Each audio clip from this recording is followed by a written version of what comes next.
Olá, seja bem-vindo ao meu site, ao yogaclub.pro.br, e hoje nós vamos continuar a conversa da palestra anterior, que é sobre a importância do yoga. Só que na palestra anterior nós falamos de um modo genérico, né?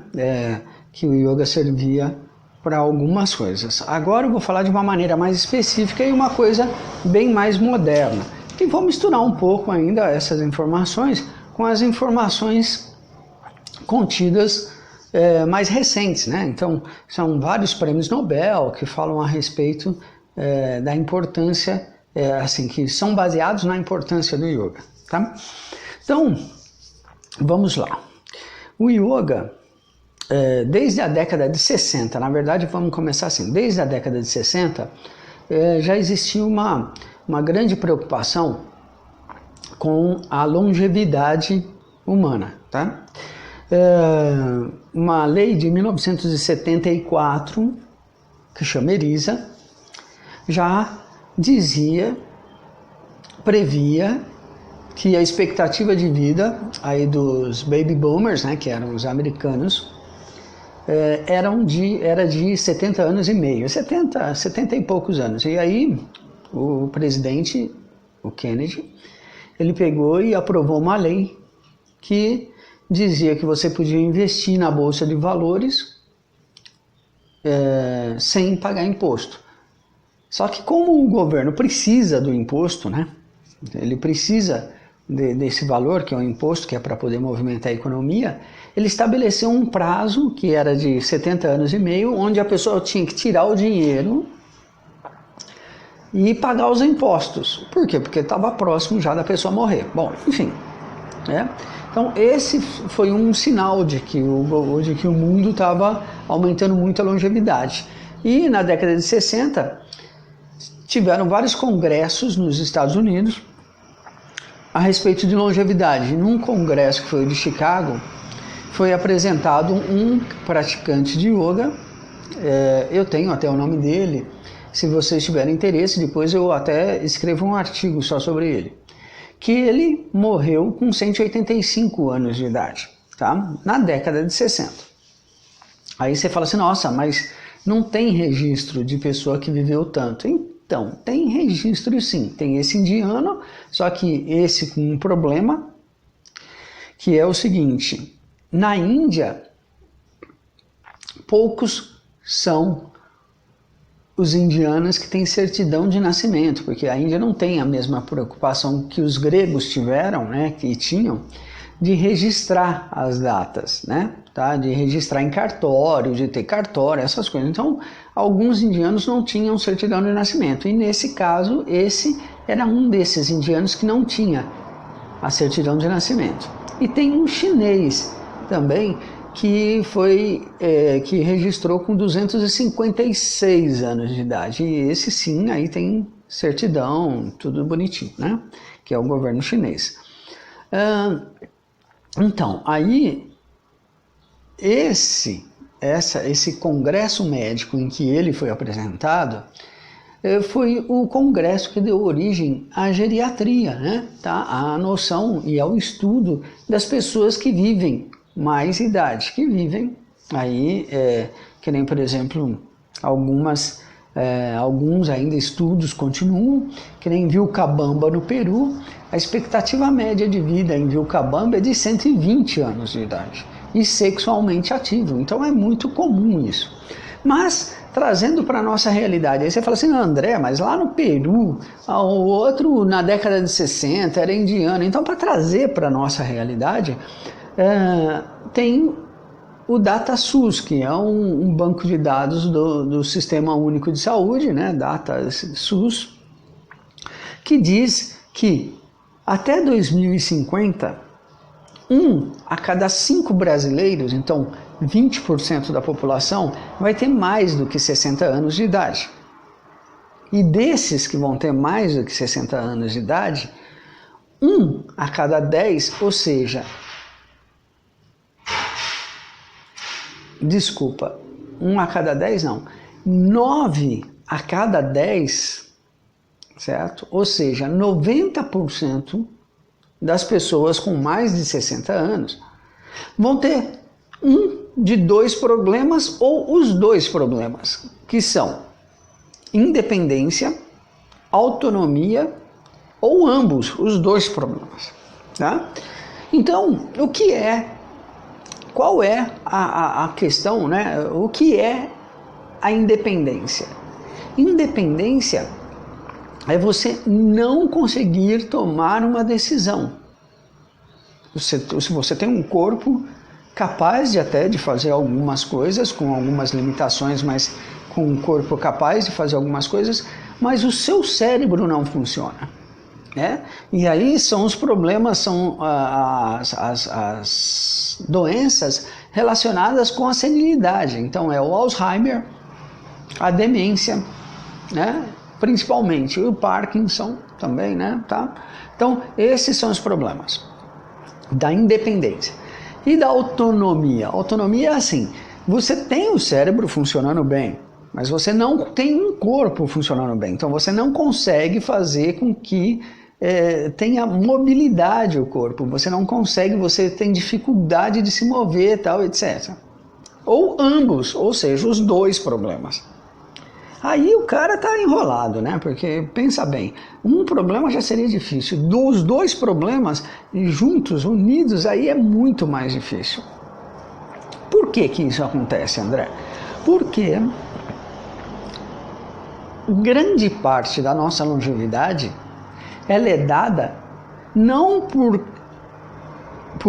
pelo desenvolvimento de instrumentos internos, de instrumentos pessoais, mas de desenvolvimento da tecnologia exterior. Ou seja, a medicina melhorou tanto que mesmo que você quiser morrer, dificilmente você vai morrer, a menos que você se suicide, mas se você tiver um problema de saúde, é muito provável que exista uma solução da medicina para manter você vivo. Né? E isso são características externas e não características internas. Não foi você que desenvolveu essa tecnologia. E o yoga, desde 1295, onde na época nem existia direito à medicina, a medicina era uma coisa muito precária. Aí tem até alguns livros que falam a respeito disso, como por exemplo o Xamã, o Físico, né? Tá? Que indicam, né, que mostram que quando Marco Polo fazia a viagem para a Índia, naquela época ainda fazia essa viagem por terra, certo? Ele conheceu um grupo de pessoas que viviam até 150 anos e que eram chamados de yogis, ou seja, eram os praticantes de yoga, certo?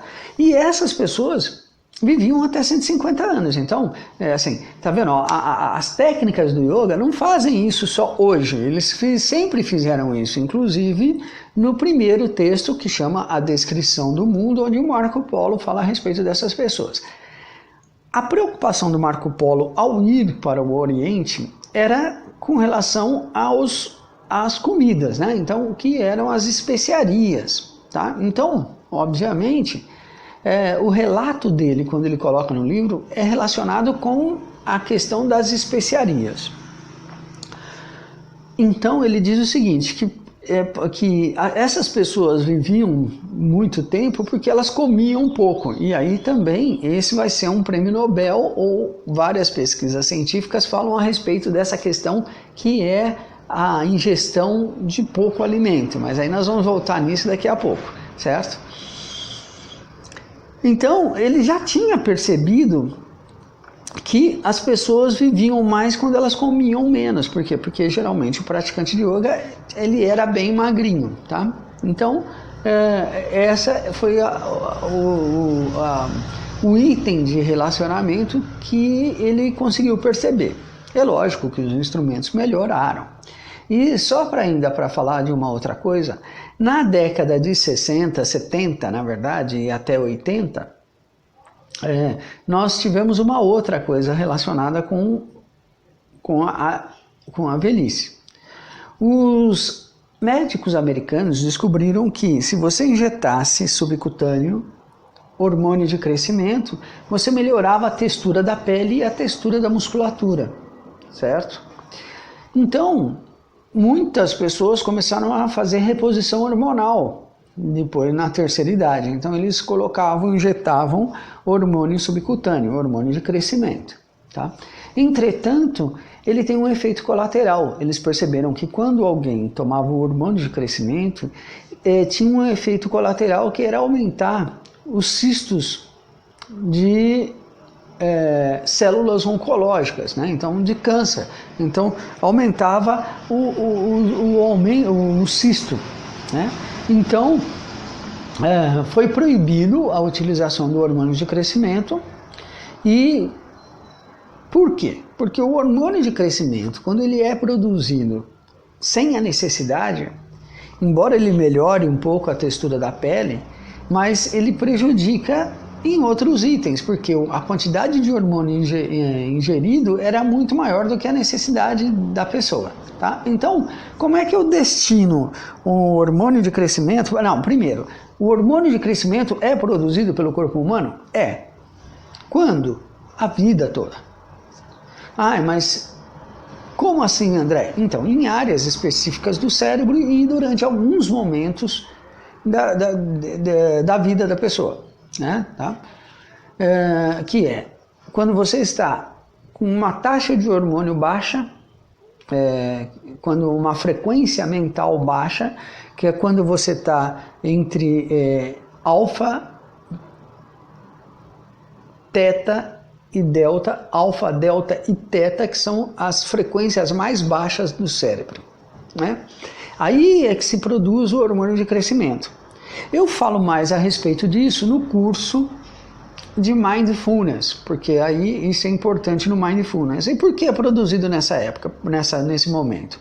É produzido mais hormônio de crescimento nesse momento, porque é quando todas as suas memórias, daquilo que você assimilou durante o dia, são gravadas no cérebro, no hipocampo. E para gravar isso no hipocampo, você precisa do hormônio de crescimento, porque as células nervosas precisam de produzir sinapses que vão criar relacionamento entre as várias memórias que você criou para colocá-la lá no campo permanente do cérebro, que é o hipocampo, certo? E lá, então no córtex, a gravação é no córtex e no hipocampo, certo? Mas aí é o que eu te falei, eu explico isso muito melhor lá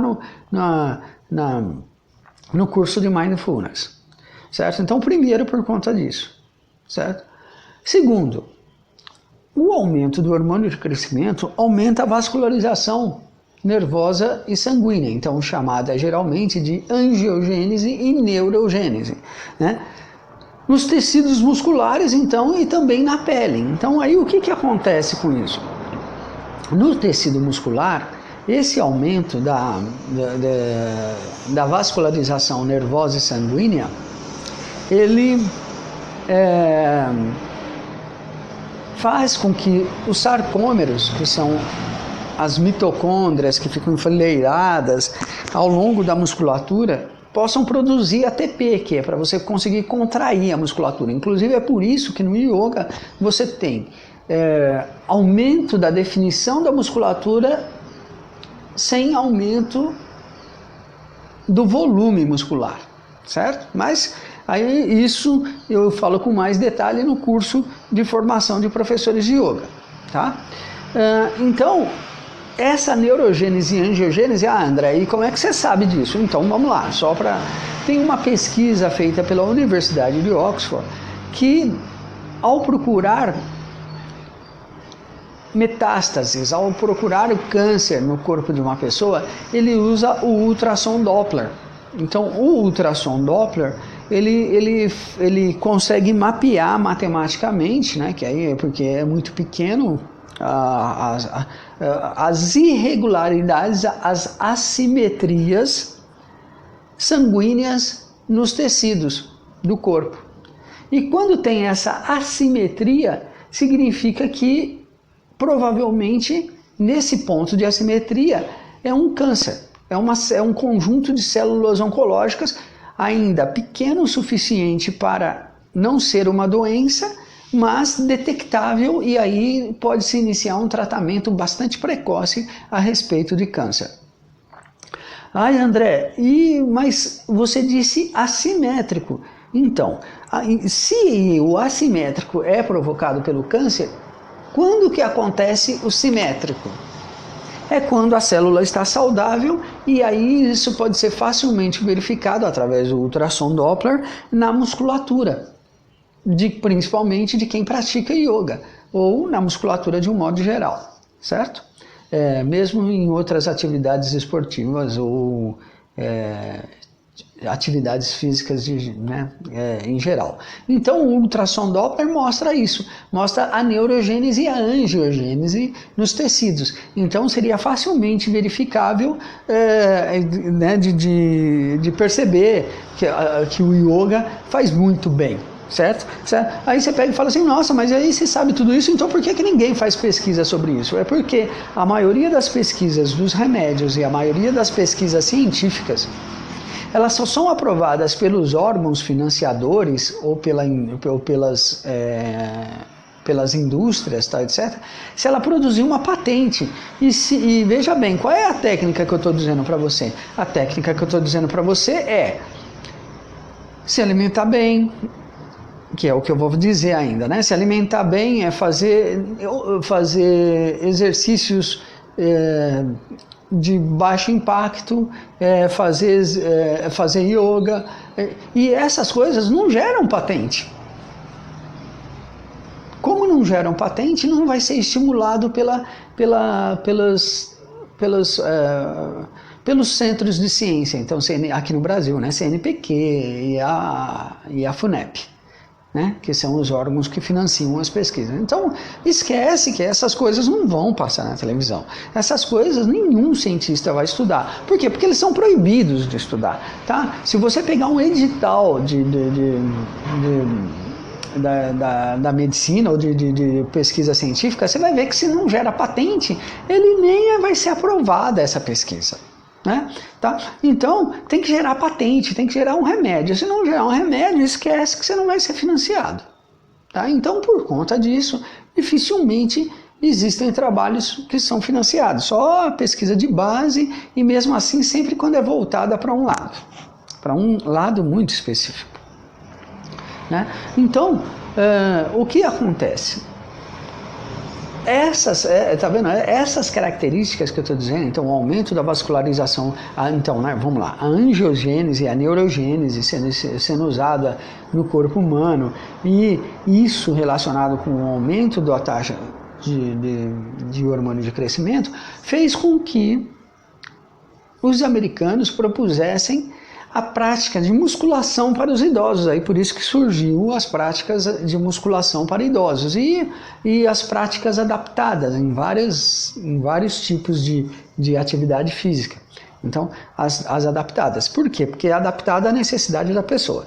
Então, surge também na fisioterapia a noção de função neuroproprioceptiva. Né? Tá? E aí, um monte de conjuntos de técnicas relacionadas com isso. Então aí é que você vê a importância do yoga, né? Porque são todas, na verdade, técnicas que acabaram saindo do yoga, como eu já disse na palestra anterior, que é o Pilates, Feldenkrais, Eutonia, o alongamento moderno, o RPG, entre outros aí, né? Eu tenho uma professora de yoga, que é a presidente honorável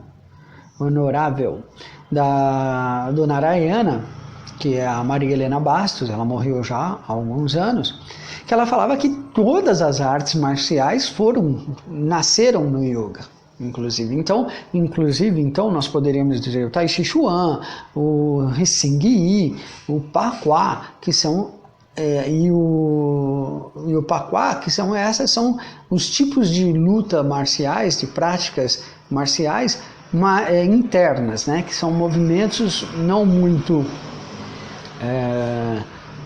que não parecem muito luta. E as outras, que nem o estilo de Kung Fu Shaolin, e o estilo bêbado, e os outros, o estilo tigre, leopardo, macaco, louva-a-Deus e etc. Então, assim, já pensou, todas as técnicas, o karatê, o jiu-jitsu, todas elas surgiram a partir do yoga. E aí você vai ver, né, ou se você se interessar, que o estilo Tabata do CrossFit também é também baseado em vários conceitos do yoga. Bom, mas enfim. Como eu estava dizendo, então, que é voltando na questão da longevidade, 9 a cada 10 idosos, pessoas com mais de 60 anos, e isso vai acontecer em 2050, vão ter um dos dois problemas ou os dois problemas daqueles que é a independência, a autonomia e ambos, certo? Tá. E o que nós podemos fazer, que é o recomendado pelo SUS, para você evitar esses problemas, que aí entra também, todas são características do yoga, certo? E inclusive o yoga acrescenta ainda uma a mais do que propõe o DataSUS. Então, são uma alimentação saudável. E é óbvio que nesse momento nós temos que entender também o que significa alimentação saudável. Não é comer salgadinho, tá? Não é comer em restaurante todo fim de semana, certo? Alimentação saudável, aí tem um prêmio Nobel, que é o de 1931, que trata a respeito disso, de um alemão que chama Otto Warburg. Otto Heinrich Warburg. Aí você fala assim, não, mas é um trabalho antigo, de 1931, é que ele não gera patente. Como ele não gera patente, os estudos que são baseados nesse estudo do Otto não são estimulados e não foram estimulados, que é para você não saber a respeito dele, porque ele não gera remédio, então ele não gera uma dependência, ele não gera nada disso. E como chama esse trabalho, André? Chama A Cura e a Prevenção do Câncer. Aí você vai falar para mim, não, você está de brincadeira. Eu falei, não estou de brincadeira. É assim mesmo que funciona, certo? Aí tem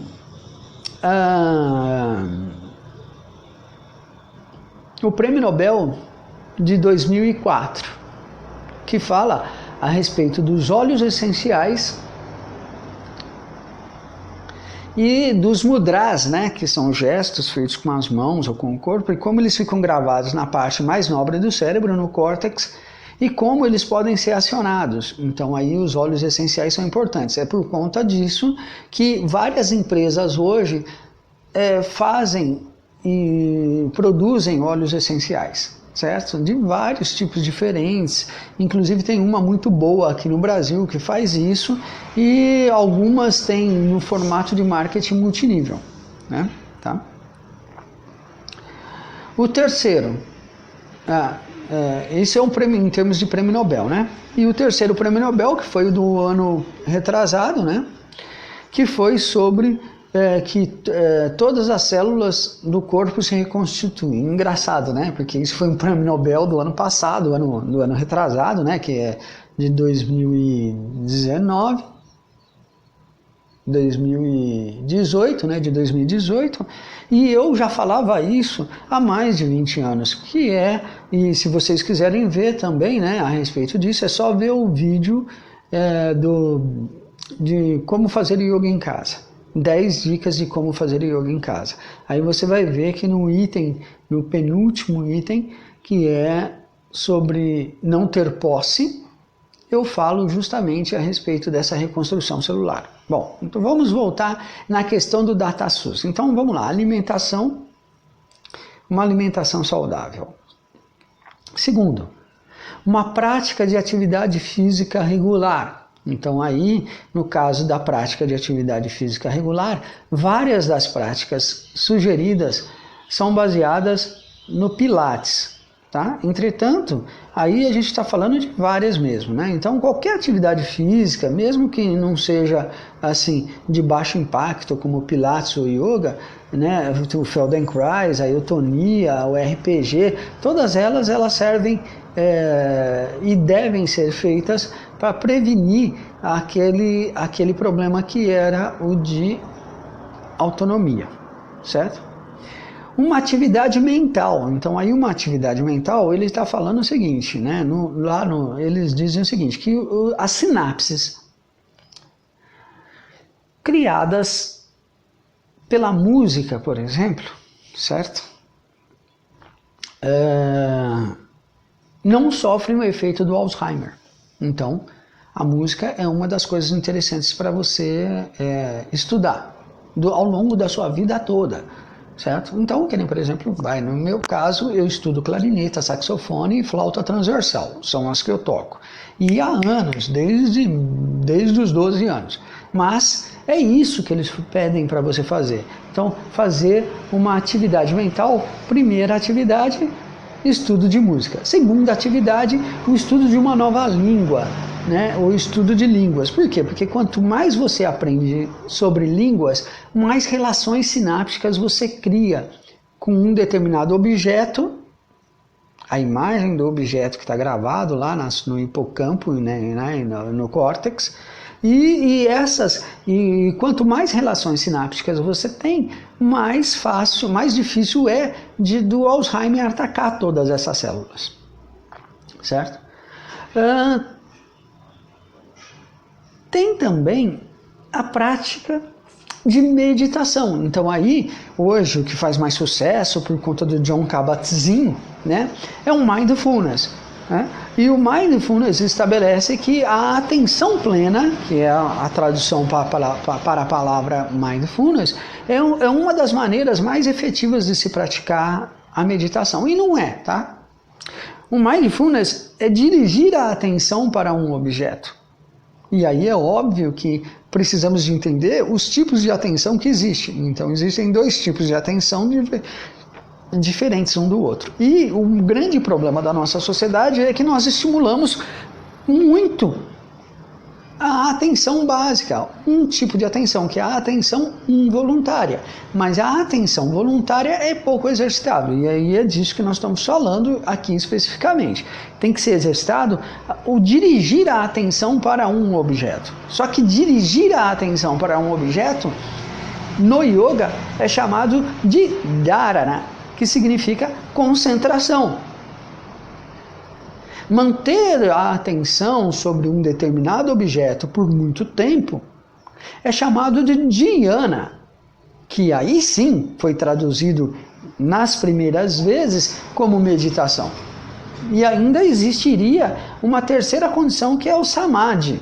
E aí eu não vou discutir isso aqui, eu falo isso muito no curso de formação de professores de yoga, né? Tá? Mas aqui é disso que está falando. E, inclusive, quando a gente fala de dhyana, que é meditação, ainda está falando de muito mais coisas além disso. Tem um dos capítulos do Bhagavad Gita fala especificamente sobre o Dhyana Yoga. E aí ele fala que a pessoa que faz dhyana não sente frio, não sente fome, entre outras coisas. Não sente sono. Então ou por outro lado, dorme. Então, quer dizer, ela tem controle sobre as atividades do corpo. Não é simplesmente dirigir a atenção e tornar consciente um movimento, que é a proposta do Mindfulness. Mas aqui eu não estou para discutir isso. Quem quiser aprender mais, vai lá no curso, no meu site, e escolhe o curso Mindfulness, que aí você vai poder ver muito mais coisas a respeito disso. Então, esses são os 3 propostos pelo DataSUS, para que você tenha uma longevidade muito maior e que você consiga viver mais sem a necessidade de um médico. Eu digo que existe ainda um quarto item, que é você estimular a inteligência e emocional. Por quê? Porque, embora isso não seja dito no DataSUS, 65% da recuperação de um doente, de qualquer tipo de doente, é a alegria. E aí por isso que tem aquele filme do Pat Adams, que chama O Amor Contagia, né? Porque aí ele relaciona com o amor a alegria. Só que nós estamos falando especificamente da alegria e não do amor, tá? São coisas diferentes. Existe muita confusão entre esses sentimentos, o amor e a alegria. E geralmente no lugar da alegria a pessoa coloca a felicidade. E felicidade também não é alegria, tá? Qual é a proposta de alegria que tem? A proposta da alegria que tem é de um filósofo que não é muito bem apreciado na nossa cultura, que é o Spinoza. O Spinoza ele diz que a alegria é um estado mais potente do próprio ser.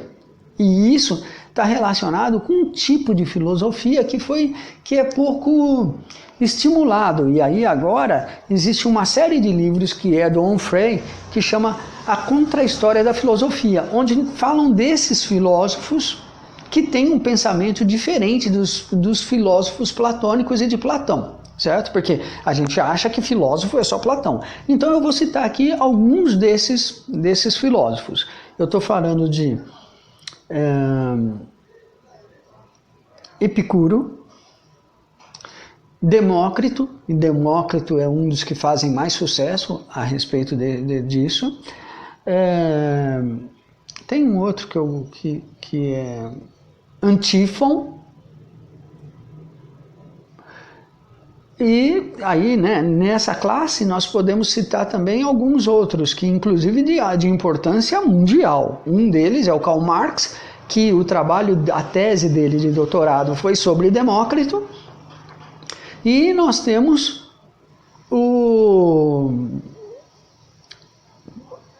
como é que ele chama, gente? Tem o Karl Marx, tem o Pierre Bourdieu, que também entra nessa linha de pensadores como esses aqui.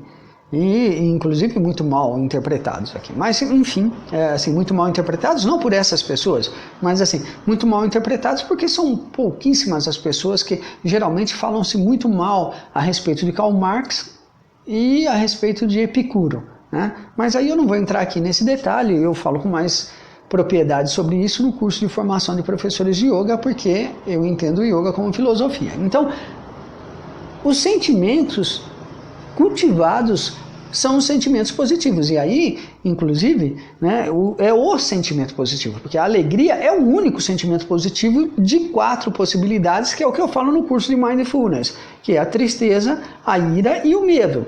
E aí eu cito esses sentimentos. Então, o único positivo é a alegria, certo? E é dela que nós estamos falando. Então, de um modo geral, para que serve então a prática de yoga, que é o que a gente está falando, né? Que é com relação ao idoso. A prática de yoga no idoso, ele vai fazer com que aumente a produção de hormônios de crescimento. E quando você faz essas práticas, você aumenta a vascularização nervosa e sanguínea no corpo todo, mantendo a textura da pele e a textura da musculatura.